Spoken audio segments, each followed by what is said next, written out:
Hey guys, and welcome back to this channel. In this video I'll be showing you guys how you can turn yourself into 4 different styles of anime in CapCut. So it has to be a picture, you can't use a video for this. So select your picture, select the clip, and go to style. And here you can choose from these 4 different styles.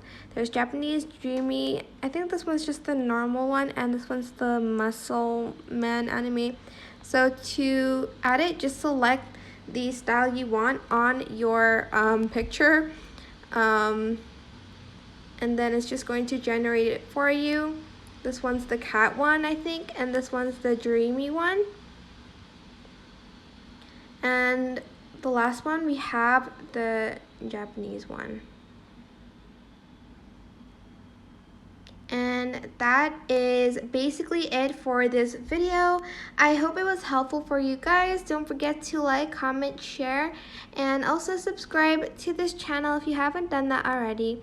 If you have any questions, just leave it in the comment section down below, and I will try my best to answer them all for you guys. And if you found this video helpful, please click the thanks button above the description box down below. Thank you so much for watching. Bye!